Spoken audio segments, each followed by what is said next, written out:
All right. Welcome to Post Up Today. Kanye has effed up, guys, with the Jewish community, and we about to look at a couple of videos. I don't know what's on Kanye's mind ever since his mother died in that tragic plastic surgery situation, guys. Kanye has been on some real stupid stuff, okay? But he done messed up. He done messed up with the Jewish community big time. Big time.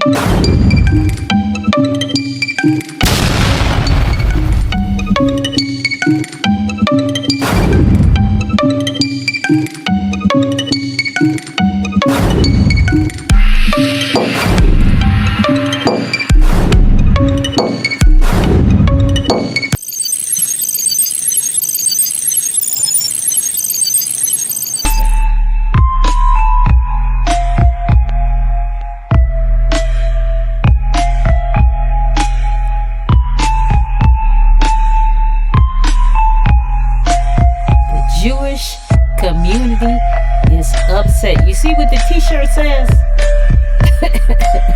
F Kanye. These are some big celebrities, okay? Kanye, he done messed up, guys.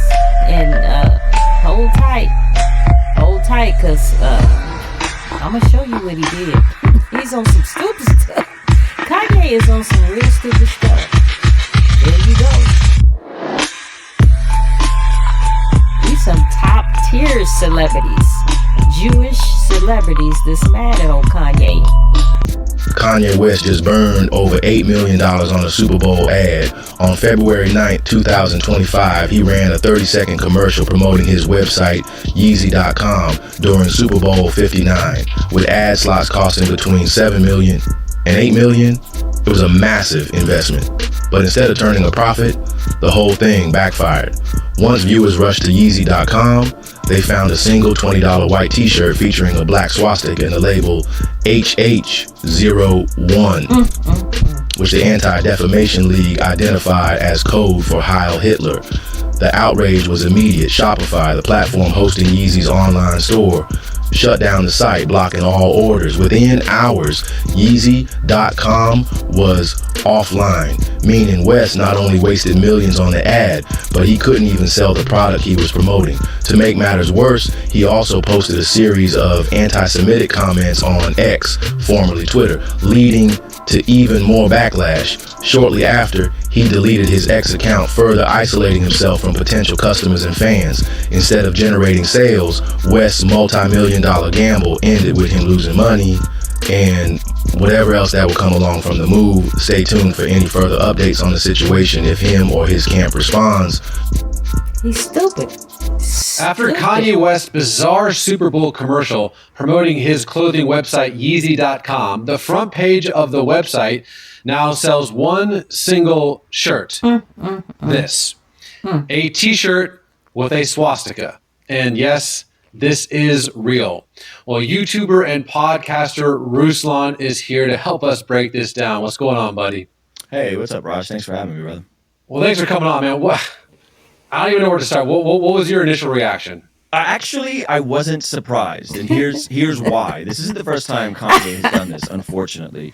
A couple years ago, he tried to redeem and repurpose the Dixie flag on his apparel. And so people could look this up. There was multiple videos of him up with a Dixie flag shirt on and like trying to take the Confederate imagery that's usually been associated with not so good things, right? And trying to redeem it. So this is on a whole nother level. And so I'm not surprised. I know he has an album coming out, so he's probably trying to get attention. He's not in a good place at all with his faith. And so this is actually not surprising to me. So do you think this is just shock jock, or do you think that this is him losing his mind, or is this just pure anti-Semitism? I don't know. Y'all think it might be a publicity stunt? It might be a publicity stunt. All the above. I think it's partly shock jock. I think we have seen him be diagnosed allegedly with bipolar. He was treated for years for bipolar with medication, and then recently has came out and said that it was actually a misdiagnosis, and now he has a diagnosis of autism. So I'm sure if someone has autism and is given bipolar medication for years or maybe even half a decade, probably not going to do great on their brain chemistry. I'm no expert in that. And then I think there's a lot of anti-Semitism that's brewing on the He internet. done There's lost a it. lot of conspiratorial stuff and the war in Gaza and people reacting to that and the narratives around that from both sides, the far right and the far left, in terms of how they're navigating that conversation. And so I think it's all the above. I think it's everything that you just mentioned. You know, a lot of us are just so sad because I feel like a few years ago we were like, oh my gosh, Kanye got saved and Kanye's making this really incredible Christian music. And we're all like, this is amazing, praise God. And then to go from that to this, and as you know, someone who's done lots of hip hop stuff in his day, what is your thought as like to see this fall from people kind of excited to see where he was going to you are creating a T-shirt with a swastika? How did that happen so fast? Horrible. Well, it happened Horrible. gradually, unfortunately. We saw what I would say is a genuine zeal for God in the late 2018 through 2019. I saw him early 2020 in person. Last time I saw him in person at a event in Pigeon Forge, Tennessee, of all places. He did a massive concert with the Sunday service group. And then what happened was right after that, there was the lockdowns that happened, which I don't think were good for him because his outlet, his community, the pastors that he was around were around him. So not just people think it's like, oh, he was close to the Joel Osteens and the celebrity. He was close to a guy named Pastor Adam Tyson, which comes from John MacArthur's Master's Seminary. People can look up Pastor Adam Tyson and get a feel for who he is. This wasn't a guy that watered down the gospel. This wasn't a guy that just pacified Kanye. He challenged Kanye. And so I think what happened was the pandemic happened.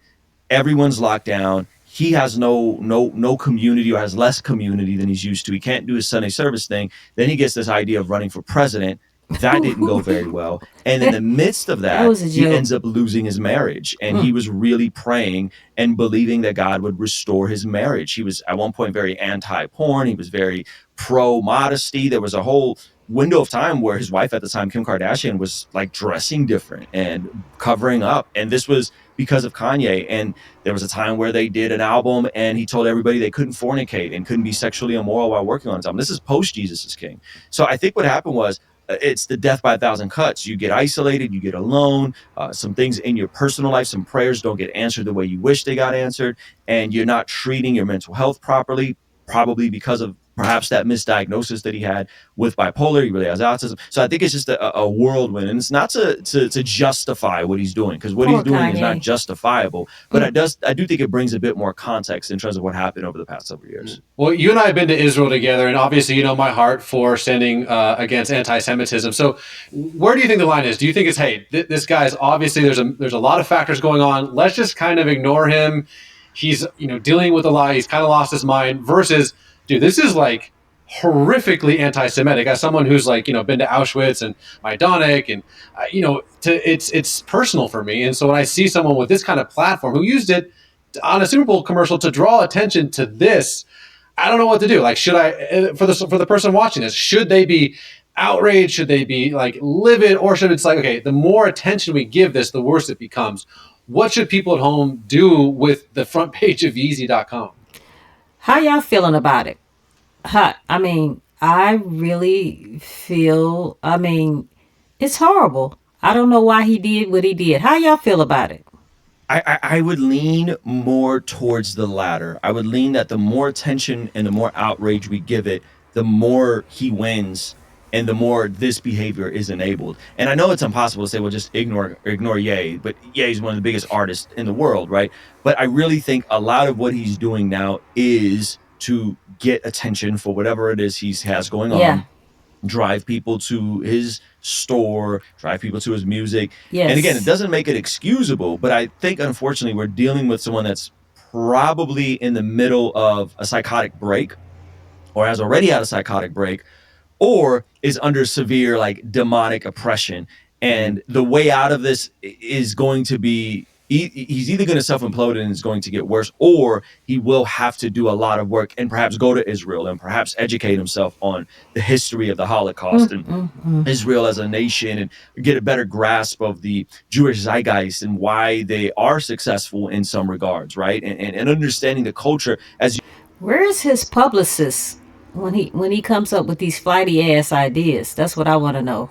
you and I did when we went to Israel. When you immerse yourself, you go, oh, okay, this all makes sense. This all clicks. And yes, they do have a right to defend themselves. And yes, they have been brutalized. And that is why they react the way they react sometimes, right? And so I think that's the process. And I don't know if he's in the place to do that. I think he's probably going to have to hit rock bottom. And that's scary for him, who's someone that is worth $1 billion again, apparently. I don't know what this looks like, but I'm conflicted on if giving him more attention is good for him or good for the culture, because there is a certain degree of the population right now that is anti-Semitic, and they're going to champion him and buy that merch, and you might see that stuff out in public, which is just going to make it very weird and uncomfortable. Yeah, I can't imagine.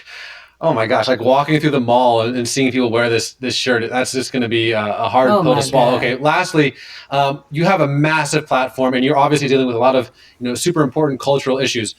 When you see anti-Semitism unveiled, it's exploding in Australia, it's exploding on college campuses. Yes, there are nuances to the Israeli-Palestinian conflict, but when you see this just okaying of anti-Semitism, frankly, guys, what's going to happen? It's going to be a bunch of hate crimes behind this T-shirt. You wait and see.